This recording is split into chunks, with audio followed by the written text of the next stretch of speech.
the road jump. It's pretty cool. I hit it at about 70 on that last one. So, and there's a minute uphill area. It's so small that you can't even see it, but happened to land right into it with the driver front tire, went all the way to bump. Kind of gnarly, but that was 70 miles an hour off the road jump lip here. You got to hit the road jump at a little bit of an angle to where the road actually goes in order to shoot you where you want to go. It'd be nice to get a little more right, but it kind of is what it is. You can only go a certain angle before the lip's gonna start kicking you weird. So a little bit further, so maybe like 75, and you could actually go past the spot where I cased and there's a little bit of a landing. But it's crazy to take a 20-foot truck and try to land on a knoll 160 feet away that's literally less than a whoop, and that's the knoll. And if I would have landed on it, it probably wouldn't have gone to full bump. It's crazy the amount of variation in the terrain, the minute amount of variation in the terrain, what happens to the truck when you land in particular areas on landings. I've noticed that on a lot of other jumps, but in this particular case, it's a kind of a bad luck thing. I mean, there was just a simple, small little uphill, and I'll make that as a mental note for next time. So you either go 75 or 69.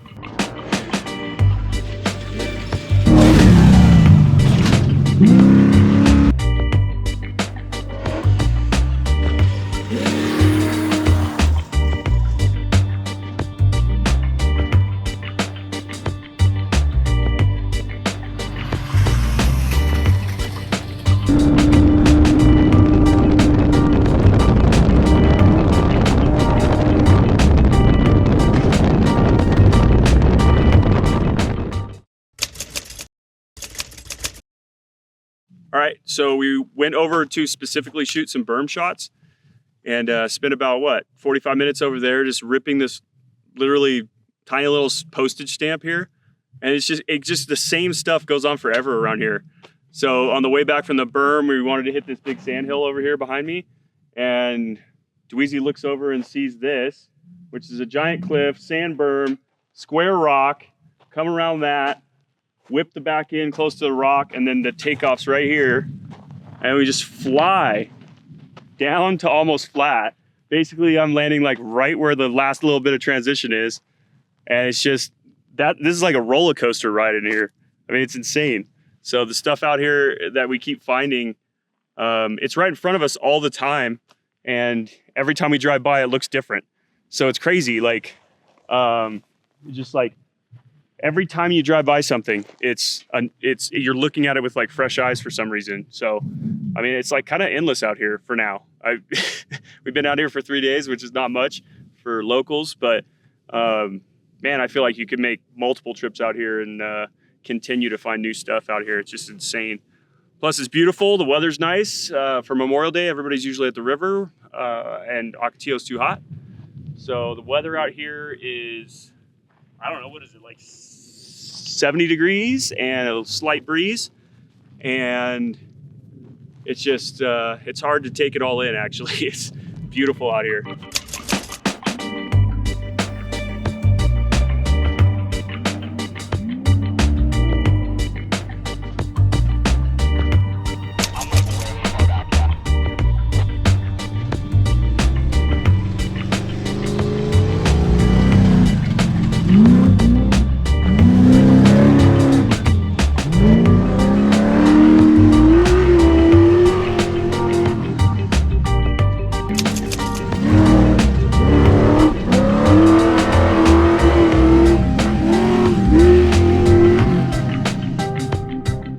We're here in what I thought was the honey hole, where there's 1 jump, 2 jumps, 3 jumps, 4 jumps, a berm, double lines on the berm, road jump over there. We thought it was the honey hole, but then I come drifting through here. We're just sitting here having a little conversation, and we see, keep coming. Look at all that. What is that? Oh, those are all nails, and I just drifted through here 3 times, full pin. So we haven't even gone up to the truck yet to see the tires on the truck. I wonder if I have any flats right now. I just drifted through a literal pile of nails. So let's go up there and scope it out and see if I have any nails in the BFGs. We only have 2 spares. We have 1 front spare and 1 rear spare because it's 5 on 5.5 in the rear and 6 on 6.5 in the front. I know it's weird, but I upgraded the front, didn't upgrade the rear, planned to upgrade the rear. But we'll walk up here and we'll see if we got flats and nails. We're gonna have to inspect. I just drifted through there, so. It'd be pretty impressive if you didn't. If I don't have a flat, I'm gonna be absolutely amazed. If you don't have a flat, you're sending 250 footer, dude. Good luck. 250 feet, side, no. Dude. If I don't have a flat, I'm gonna have to send BFG. Maybe I'll have to send BFG a check. Jeez. I don't see anything on this side. See anything yet? It's gonna take a little while to inspect all this. Nothing down there. Maybe we dodged a bullet on this one. Wow.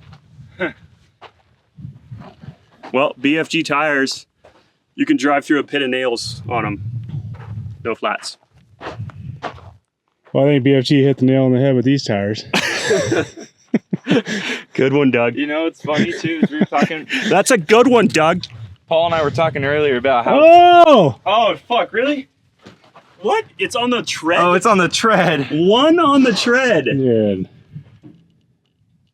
BFG owes you. No way. Here, let me pull this out on camera. If it starts leaking, do we pull it out or do we? No, yeah, you have to. It's on the tread. It shouldn't leak. Dude, it's about the width of a tread. Crazy. How lucky is that? What's funny Holy is Paul and I crap. were talking about how damn clean this place was earlier. And We how were just there's, like, talking no about trash. how like there was no trash out here. In Utah, they take care of their desert. It is like a low point, though. I mean, people go down there. Yeah, I and mean, hang it out. looks Yeah. like this is kind of the party spot where there was some Yeah. campers here earlier. Seems like this is kind of like the go-to campsite. Funny thing is, maybe they don't even know, but there's like 6 truck jumps I don't think anybody knows. in their campsite. What about this Noah the Exploder moon booter right here that you found? Shout out to Noah. Anytime there's a super steep lip, this one's about, I don't know, 45, 50 degrees. I always shout out Noah because he loves hitting those with his short wheelbase. For some reason, my truck seems to, even with the long wheelbase, seems to handle those. Not all of them, but it does pretty well on even the moon booter jump. So anytime there's a jump like this, shout out to Noah. It's probably because of those, dude. Oh yeah, A-arms. he loves those. He wants to give me a hug. Okay, so it's about 7:30 on Sunday evening, and we wanted to come out to the infamous Knife Edge out here in Swing Arm City. We didn't necessarily come here specifically to shoot this shot, but we feel like since we're here and basically Ken Block putting this spot on the map with his rally car in Terracana, we figure we're here, so we gonna go ahead and rip it and see what it feels like. This is just practice right now, behind the scenes practice stuff, so we can get an idea of what tomorrow evening, what we're gonna do, time. We're gonna mark the time. We're gonna have all of our equipment out that we're gonna use tomorrow. Basically a dry run, exactly how we're gonna do it tomorrow. Maybe we'll learn some things as we move through it. We might find different angles or other thoughts, and I need to get comfortable on it too because I haven't been on it yet. We've been here for 2 days and I haven't even set foot or set tire on it, so I need to get up there and just feel the angle of approach and get comfortable with it. It's important for tomorrow that I'm comfortable and understand what's required. So anyways, hope you guys watch along on the BTS, and tomorrow evening we do the epic shot for the flight school episode.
right, so Swing Arm City, flight school.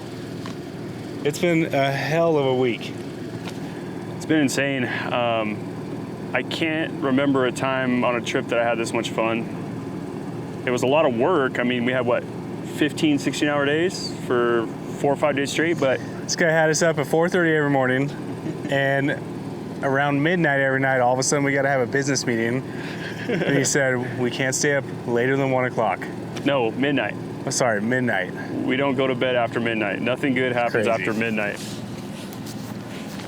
Yeah. So it's only productive till midnight, and after that, it's not productive anymore. Yeah. Late nights, early mornings, but this trip has been. Dweezy and I were talking about it earlier. Everything that's happened the past couple of years for both of us has just made it pretty damn worth it. It's crazy what a camera can do. So the weird thing is when you're tired, and you have to go to, it's time to load up the cameras and go out and work. I didn't feel like we were going to work. No, I was looking forward to it. We were gonna go have fun. Yeah, I was we're not going to work. Even though we were all working hard, it was we're not going to work. We're going to have fun. We're gonna have very serious amounts of fun right now. I think the only thing that might have driven the mood down a bit was the heat, but the heat and the wind. Other than that, it was going out for every shoot I was looking forward to. Every location, every day. Yeah, and then the only other mood downer was my fault. I happened to case the truck on the second day really hard on a jump. You'll probably see parts of that in the episode, but I think we were all bumming for about 2 hours there. And we just tried to keep the mood light. I think that's the night we might have watched a movie just to kind of get our minds off of what we're doing. Watch a movie for inspirational purposes and keep ourselves kind of grounded instead of so into what we were doing at the time, just to get a reset on our minds. I think the inspirational movie that we watched was helpful, I think. 100%. So we ended up doing some edits here. I don't think I would have been so mentally creative to want or motivated to make a edit if it wasn't for that. Just seeing a sport depicted in such a cinematic way. I don't know. And then when you see the landscape out here, and this place makes you feel small. I think you have to have to push that onto a screen. You have to have some type of cinematic feel to it. And for me, it's turning out way crazier than I would have ever guessed it to be. Yeah, it's gonna be totally different than most off-road content. It's going to be more cinematic, more epic, and less, maybe metal, I guess. I think that, and then obviously the whole thing is it's flight school. You're deep diving into everything too, data driven, going back, looking at telemetry, reviewing stuff. But then we got cinematic bangers, two amazing things in one video. So by the time this comes out, you guys would have probably already seen it. Yeah, you'll already have seen Flight School. This is BTS, and we're gonna try to do an episode a month with a BTS in between every 2 weeks, which will be BTS every month too, but every 2 weeks with new content. Now we gotta top this place. Yeah, that's gonna be the hard part. So we obviously we were kicking around places for the first episode, and this one came up. I don't know if it's the best idea for the first episode because it's gonna be very hard to top what we just did. But I think we're all creative people, and I think it works well with our dynamic as a group. Is we can talk about different places, and Dweezy will come up with the most radical, and then we'll have to rein him in a little bit, and then we'll do some sort of a conglomeration of what he originally plans. I wanted to take this guy to Mammoth. They had 18 feet of snow? Yeah. It literally just dumped, and I tried to talk him into it for 3 weeks. I'm like, dude, let's go to Glamis. Let's go to Glamis. And he's like, bro, I can't drive my truck. No, Mammoth. Or Mammoth. Yeah, screw Glamis. No, but Glamis isn't epic. you think of these like Ocotillo is cool. We all know Ocotillo, but it's what we all know. It's so like normal to us. Obviously, people can come from Pennsylvania and go to Ocotillo, and they're going to be like, "This is crazy." But for us, visually and mentally, on a creative aspect, I need something more. You know? Yeah, and for me, it's like I always get the comments like, "Bro, do you ever leave Ocotillo?" And that's your, it seems like you're in your little comfort zone over there in Ocotillo, and that's all you got. And so for me, I had a little bit of a chip on my shoulder for this place too, because everybody in the off-road community, if you don't know about Swing Arm City in the motorcycle community, I don't even know if you're in the off-road community if you don't know about Swing Arm City with motorcycles. You're literally missing out on the off-road experience and being in that community if you don't know what goes on here with dirt bikes. Yeah. And so for me, it's like a chip on my shoulder. I'm like, everybody tells me all I can do is do Ocotillo and never go to Glamis. And not everybody, it's just, a little bit of chirping here and there. It doesn't bother me. I don't care what people think.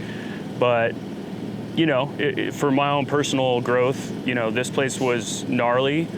And I saw a video on YouTube, never been here, and wanted to come out here and kind of prove that you can pre-run out here if you know what you're doing and you take things seriously, because you can really get yourself in trouble out here quickly with the amount of vertical change to the jumps, landing locations, run-ups. Everything's complicated out here.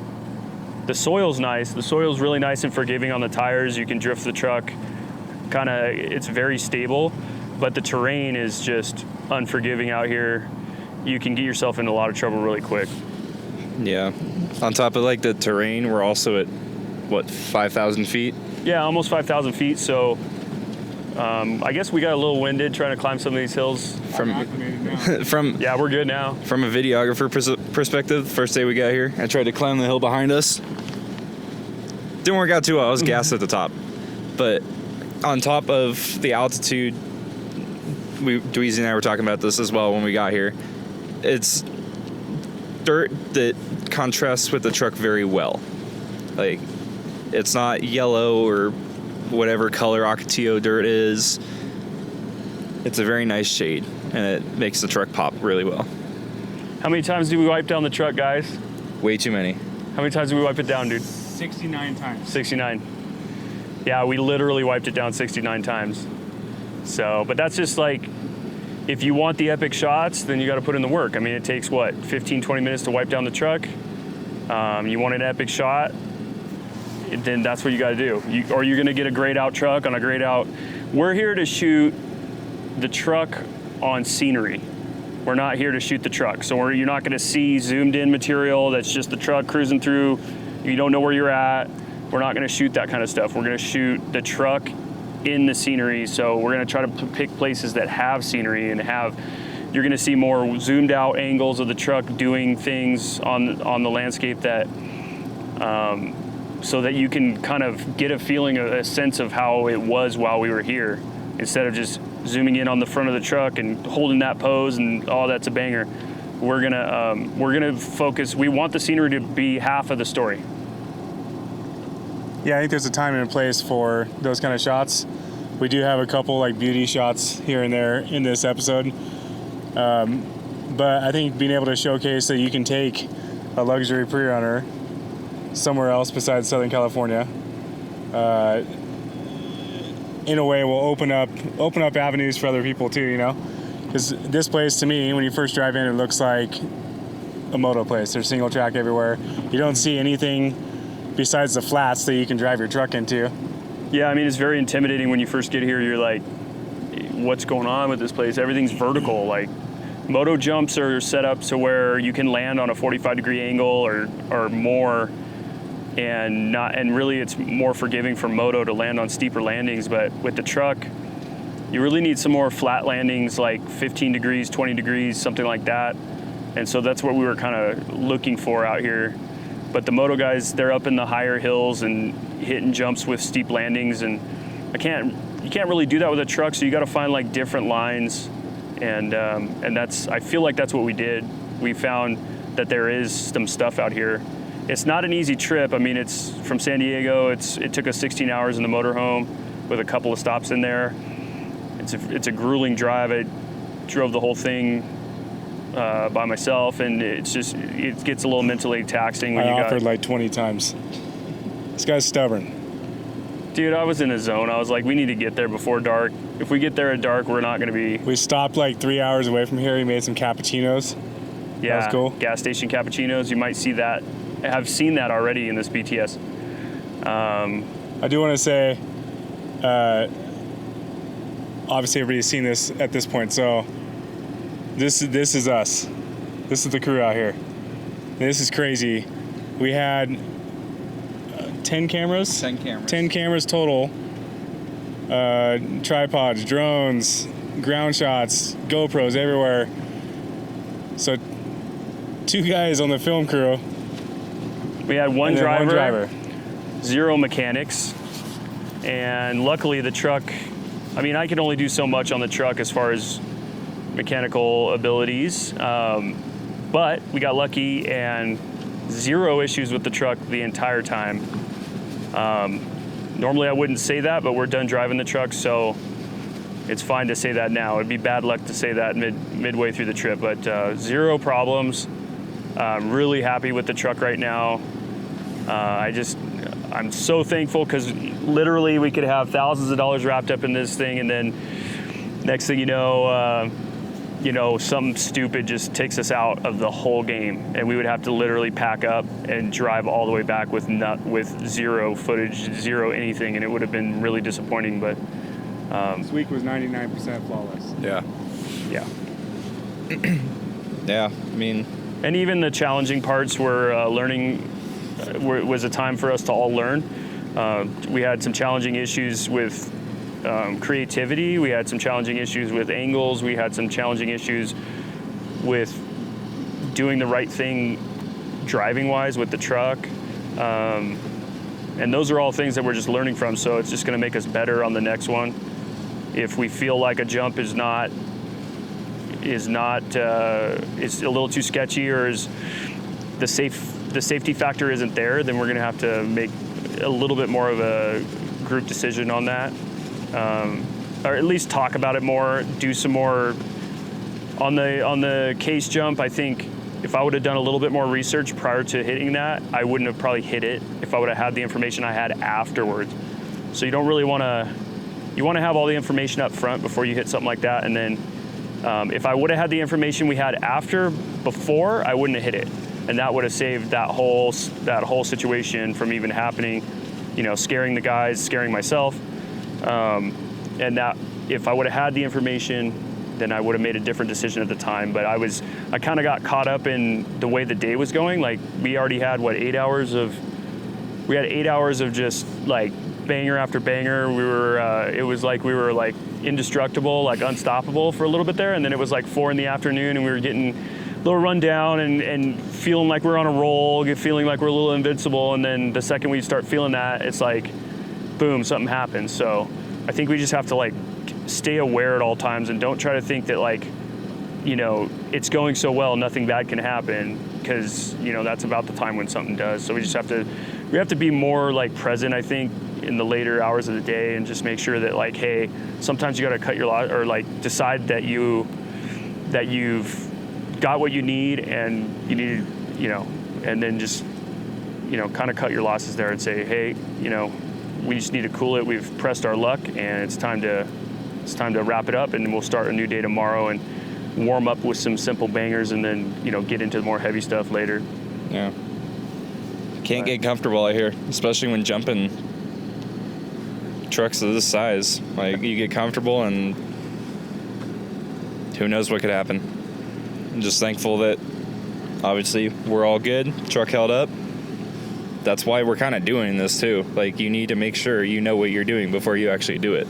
So I want to thank Cheery, because he's like the workhorse out here. Obviously, me and Doug are the cerebral guys that are constantly thinking about ideas, bouncing stuff off each other, making sure that we're doing the right thing for the episode and for the series, because we want to have the best ideas available.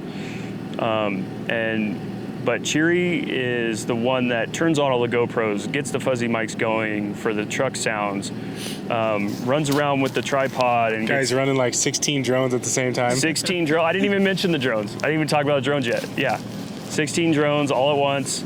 And he basically just runs around the truck in circles and then goes up on a ridge somewhere and runs 2 drones and a tripod camera. And it's insane. Not that Dweezy's not a workhorse. He's putting in a lot of effort too. It's more for Dweezy, he needs the creative space to like invent what the scene's gonna look like once it gets into the editing software. He wants to, his energy is spent on that, and that's where we should have his energy. Not necessarily me, but we should all have Dweezy's energy in the creative space. That's where it needs to be. If he's running around turning on GoPros, it's really not productive for the overall team, because he's got to focus on how this is going to cinematically look on the screen, and that's what I want him to focus on. So I think. But as for Cheery as well, like we've figured out, I think this week, that it's not efficient having a person who's supposed to be flying a drone running around turning on GoPros as well. Like, he made it work, but it's helped us. We did Desert Illusions, and that gave us a new outlook on what we need to do for this next project. And now in this project, I mean, you should be just learning every time. So what equipment do you need to make our jobs easier? And one of that is doing a trigger for all the GoPros, where he can just push a button and it turns all the GoPros on at the same time from whatever distance he is away from the vehicle. Because it's hard for him. I mean, I've watched you multiple times this week. You're over there with goggles on top of your head, and you're like running around trying to push stuff, and then like last second you're like throw the goggles on and you're trying to fly, and like it's hectic. Way too hectic. In the future, the episodes will get better and better as the episodes will get better if we have better equipment. We know that. We have to put the investment into that. And so, and it's more about efficiency for me. I think we just need to be as efficient as possible. We don't plan on ballooning this thing into, 30 people working on a set. I just don't want to do that. Mm-hmm. And I don't think Dweezy wants to do that either. I think we can do it. It's just we need to decide where we're going to shave inefficiencies. Yeah. Keep everything efficient, keep it small. Obviously, the GoPros, we ran, 4 or 5 GoPros this trip? Like they were saying, 4 or 5 GoPros, 2 drones, 3 cameras. It's just 3 all drones. Yeah, 3 drones actually. It just comes down to what you can and can't do, and we definitely learned. We learned that there might be interference with one of the drones and the radios. That's all right. We'll work through it. Speaking of radios, though, big shout out to PCI. PCI kept us in communication this whole time. Yeah, we got audio equipment from them to record the sound inside the truck, which we used for the warning. We used it for all the audio between us as we were hitting jumps, and so that is a huge upgrade for the cinematic, realistic effect of the show. So we're out here in Spring Arbor City, and the wind out here goes from super calm and beautiful, such a pleasant place, to just absolute twister, dude. Yeah, I've never seen wind like this here. It'll be beautiful for 5 minutes and then just blow, and then blow for 10 minutes and then beautiful again. Like 40, 50 mile an hour gusts. In California, Quickly. when the wind comes, it's steady for 3 days and then it stops. At like 7 to 8 miles an hour. Yeah, and then it stops, and then it's nice for a month. But it's like every 5 minutes you gotta like wonder what's going on. Then it'll like sprinkle, and then it'll be like super hot and sunny and 0 wind, and it's just when insane. we were shooting the Ken Block knife edge, it was perfect. The weather was amazing. The sun wasn't out, but there was no wind. So we were like, screw it, let's do it. This is our time frame. We wanted to do it. The second that Paul pulled up with the truck, immediately 30, 40 mile an hour gusts. Could barely like stand on top of the hill. So whatever, we waited 10 minutes, about 10 minutes, right? Yeah. And as soon as he drove back over to it, the wind just stopped. sun popped out of the cloud for a minute. I guess the wind was there a little bit, but it wasn't like It wasn't like it was before we started. Yeah, the wind was there, but The wind completely died after we finished shooting. It was windy throughout the entire thing. Not as bad as it was before. It did make for some pretty sick shots, but yeah, as soon as Paul pulled up and we called it, completely dead again. The weather's pretty unpredictable out here. It definitely makes it a challenge for some things, but again, we worked through it. We got some epic bangers. I just hope that some people in the pre-runner community can watch the episodes and learn from them. Take what you want. If you already know what I'm saying, I'm not putting myself out there as like a professional. I'm just telling you what my experience is. So take from the episodes what you want. If it's good information that you think you want to incorporate into your pre-running, utilize that. If it's something you already know, gloss over it. I don't care. It's just, I want to just put everything out there, whether it's rudimentary or, oh yeah, I know about shock tune-up, I don't need to hear from this guy. Whatever it is, I'm just putting it out there so everybody can see what my approach is to it. Also, like I said, I'm not a professional. I'm just starting out. I'm doing my best to try to understand what's happening while I'm doing it so that I can relay that information. So kind of like don't shoot the messenger type of thing. Like I'm just out here putting out, what I consider good content for people that may want to get into this sport. And that's the whole thing, is I want to create a sport out of freestyle pre-running. It's not Baja racing. It's not drive the truck until it breaks. It's not, win a gold medal. It's none of that. It's all literally about going out and having fun with the truck. That's what freestyle pre-running should be. And it's all about not breaking the truck, actually. Oh, there it is. There it is. the wind. I was just getting into the meat and potatoes of the whole discussion, and the wind comes in and just... This sand, this like seashell gray sand dune behind us. Yeah. Hurts so bad when this stuff whips at you. Wrecking us. So, I guess to cap that all off, I just want people to learn basically from maybe mistakes that I make so that you don't go out and do the same thing. And I always hate to see when people, crash or wreck their trucks I'm not saying that like I'm immune to that. It definitely can happen to me. It's just when it does happen, it's pretty devastating for it's devastating for the entire community when you see one of your friends go out there and have a bad day. And so the more that we can stick together as a pre-runner community and the more information that's out there, the less chance we'll have for those types of issues. We may get into why certain things happen and why crashes happen, and maybe even get into past crashes or something like that too and talk about it, because the more you talk about it, the more information that's out there. Whether or not you're wrong or right about how certain things happen, if you don't talk about it, then you don't learn anything, and then next thing you know, someone does the exact same thing that someone just did 2 months ago because they didn't pay attention, they didn't understand what happened there. So if we can like break it down into its like core pieces, then we can, all stick together and talk about why things happen.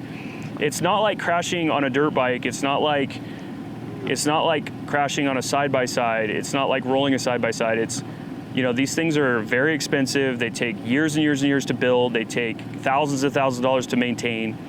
And so when something happens, it's, when someone has a bad day, it's like, it's a little more important to figure out what went on there than it is if you roll a side-by-side and then tip it back over and keep ripping. Like it's a whole different ball game with this. So it's an important thing to do. It's very important, I think. To me it's important. Like maybe other people are like, I rolled my shit box or whatever. But I still even think like those guys, like maybe there's something there that they can glean from that data so that they can go, okay, next time I'm not gonna change my crossover rings. I'm not gonna put extra preload in the shocks. I'm not gonna take the rebound out of the rear, stuff like that. Like if you do that, you might go, ass over front, and you might flip the truck if you don't have the right setup on your truck. It's happened. So if the data's there and you're learning it, then even if you have a 5% chance more of not crashing, I think it's worth it. Even if you watch and you get like 5% out of it, then it's still worth it to me. So that's basically, sorry I'm up here preaching about, pre-runner culture, but that's... No, but it's what flight school is about, right? It's not...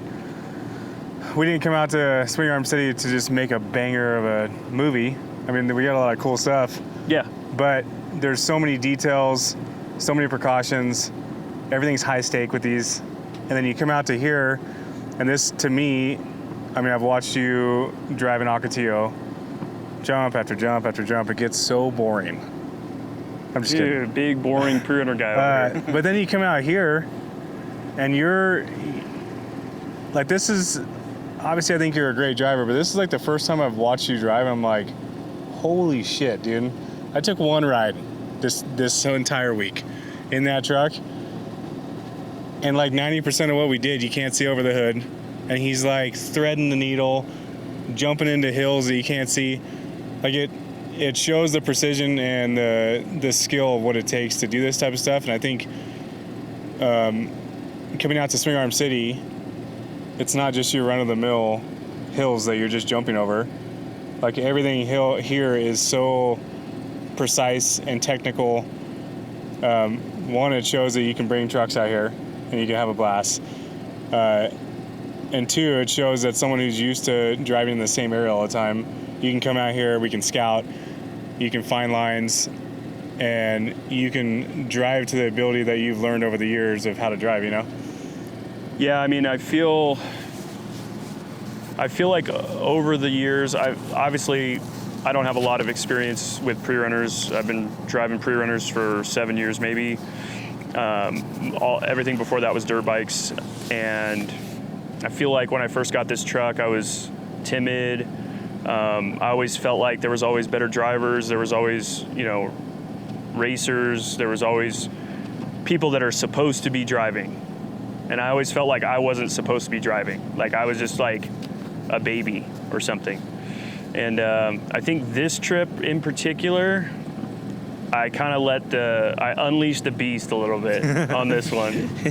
I feel like I definitely like graduated by leaving Ocotillo Wells, coming out here and doing what I did in this episode. I think it's like a graduation for me. I feel like my driving was, for the most part, on point, super confident.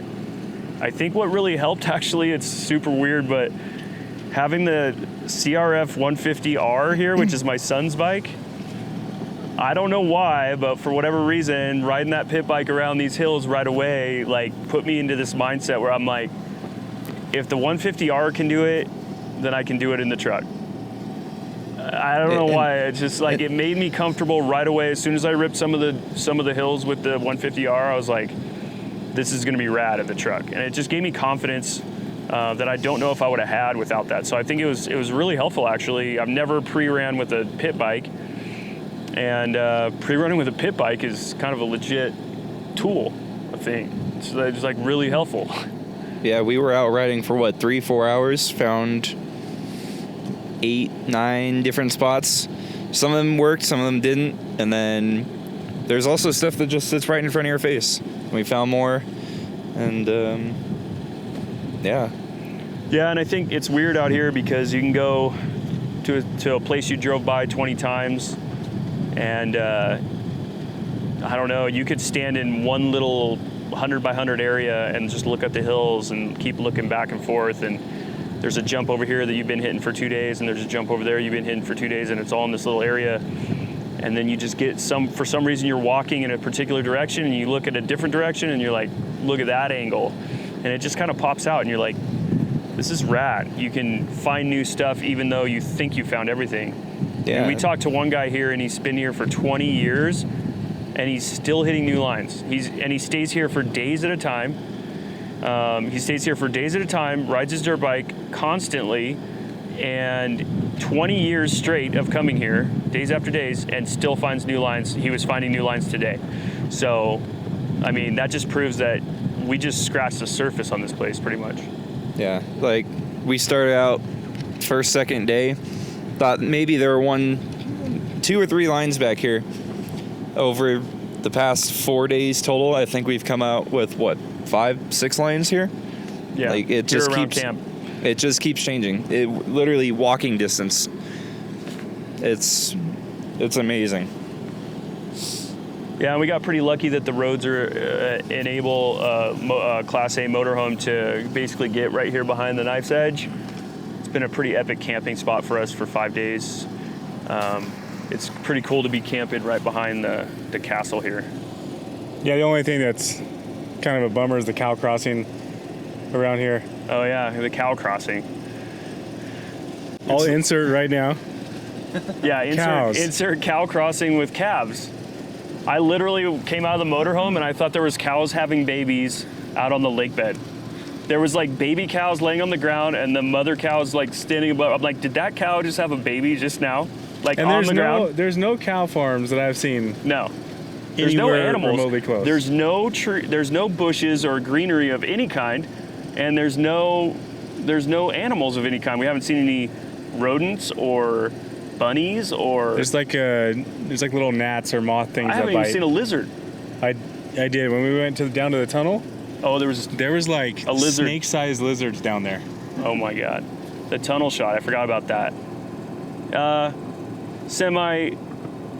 It's kind of a good shot. It's artistic. It's artistic shot.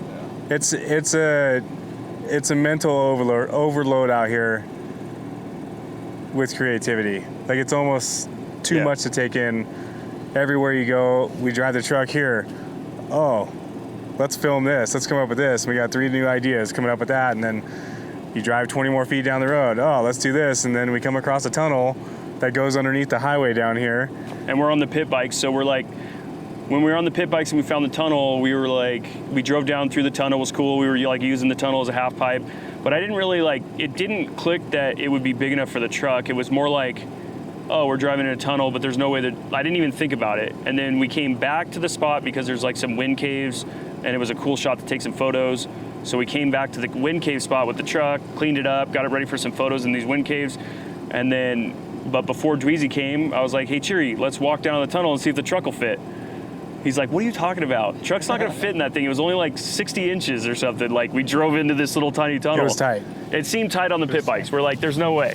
And I'm walking around the corner like, what if the truck fits in the tunnel? And he's like, what are you talking about? That's like impossible. There's no way. It was so tight with pit bikes. And so we get down there and we like grab this piece of sheet metal and I step it off and it's 2 feet long and I kind of like lay it out and I'm like, the truck's gonna fit in here. So then we're like, well, let's just at least back it. I mean, we don't have anything else to do. Let's just back it down there and see if it fits. Up on the edge. Yeah, tires up on the edge. It was sick. It fit, but Problem is I couldn't, so don't kill me because I couldn't come out of the tunnel like I wanted to in the truck. I was trying to come out like a bat out of hell. And the problem was there was these bolts on the side of this, there's like a corrugated metal pipe with bolts in there and concrete bottom. And I'm over the concrete bottom up on the metal edge and there's bolts right there. And if I get on the gas too hard, I'm spinning my tires on these bolts and I didn't want to like wreck my 2 rear tires because they would both get wrecked at the same time. And I only have like 1 rear spare. I have a front spare and a rear spare. I need to obviously change that up later, but if I wreck my 2 tires in the culvert, then the whole chute's over. It's like bolts on your sidewalls. So I came out of there very gingerly. So don't kill me in the edit. Dweezy will speed it up to like 1.5. It'll be sick. 1.1 is what you like. 1.1, 1.69. You want to talk about your drone You want to talk about your drone experience? my drone experience. Shoot, well, let me just say, a couple months ago, we've been talking about this for a while now. They've been talking about this for over a year. A couple months ago, Dweezy called me up. He's like, hey, you think you can fly your FX30? I said, yeah. This was a cheap conversation. Can you build a drone to fly a cinema camera? Yeah. No big deal.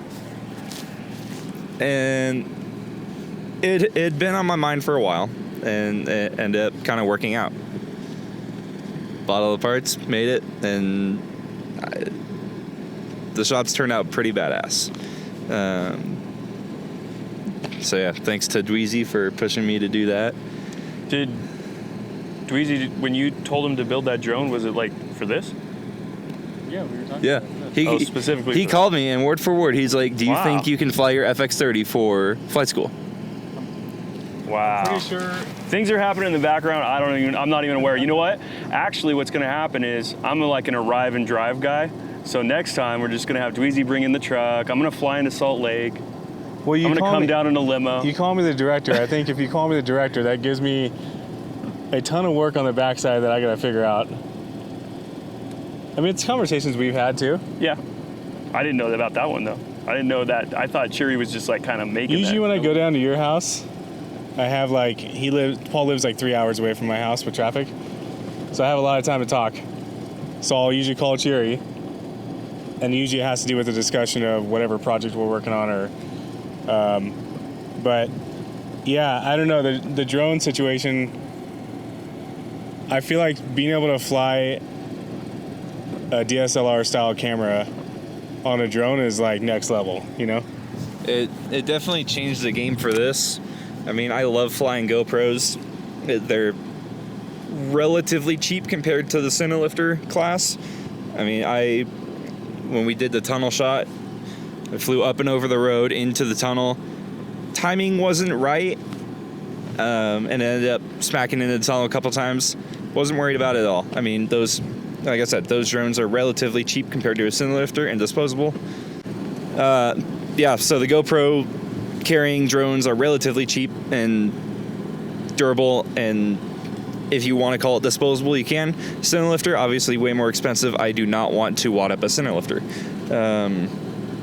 So for the ballsier shots, we ended up using the GoPro, which the color won't be the same as the Sony's, but I think we're working on that though. Yeah, oh no, I think working. we're heading in the right direction. We are for sure, and especially with like the in-cab stuff. Pulse tint kind of gives off a weird vibe in the cab and needs color correction, but we're working toward that. A good vibe on the outside of the camera. That's exactly what I was going to say. I was going to say that. Nobody can hear me, so you might want to say that. Yeah. Dweezy just said, but it gives a good vibe on the outside of the truck. It is a very good vibe. But yeah, I mean, flying 3 different drones. There was a 5-inch and then the Cinelifter involved, and then the Mavic. It was a lot to toss around, but I mean, I wouldn't want it any other way. Getting to hang out with these guys for the past week almost, and be in one of the coolest places I've been to has been an absolute dream. So if you're a young kid and you like flight school and you like the angles of the cinematic drone shots, go ahead and DM Cheery. He'll fill you in with the information, what it takes to be a drone pilot. Yeah, I appreciate you, dude. I don't envy drone guys at all. I have noticed, it's weird, as a media guy, we all have our own passions or our own ideas of what we want to do or creative ways, and like drones don't do it for me, but I understand that they're a necessity when it comes to some of this stuff. Like the pan shots in the intro of this, like if we had no drone guy, it'd be the most boring intro, you know? Like it's so like big and epic as it comes out. So I definitely appreciate having Cheery on the team, and looking forward to doing more projects in the future. I think one big thing for me this trip, this project, you know, we're obviously trying to work our way and advance and mature in what we're doing in this industry, instead of just being, you know, doing the monotonous social media reels every day. I think Desert Illusion for me was a big learning curve, having multiple different cameras and not paying attention to camera settings to color grade them all, and like it's so difficult, you know. And now we have 10, 11 cameras, however many we have, and I'm not super worried. We've already thrown some color grades and edits together, and with a little bit of tweaking, we can get them pretty dialed in for this one. But I'm happy moving forward on this project to showcase growth for all of us in the last year. And I'm gonna pass it off to the sender. You can close this one out. Yeah, I think that the work we put in here is going to speak for itself, and we feel like we've taken it to the top level of desert media and what we're trying to accomplish here. We've kind of overshot the mark, which is what we want to do. We want to overshoot the mark. If you guys think that it's too much, you know, you don't have to watch, but we feel like it's epic. We feel like this is like hits the nail on the head for what you would want to do if you were out just having fun in your pre-runner. And it also gives you some information. So I think it's informational. It's got epic shots. It's got heaters. And I think the way that the edits are put together and the way that they're created before they're put together, I think it's just going to speak for itself. It's going to be something that I think everybody's going to remember, regardless of whether or not it takes off, or, you know, I don't really care about that. I mean, it'd be awesome, but I think it's going to be memorable regardless of what happens. And The people who decide to watch it will enjoy it. they will enjoy it. There can't be a person that watches it and goes, man, that was lame. We met this random moto dude that Paul was talking about out here. He's the only person that got to watch it. Watch the intro. The intro. And the guy got goosebumps, which was, I don't know, when you're in the middle of like 6 days out in the middle of nowhere, it's heating up out here, getting delirious. Paul's slave driving us all day.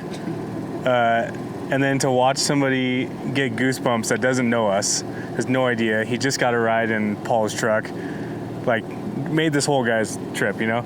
And to watch a guy react like that, first look from somebody else besides us, you always want the other eyes.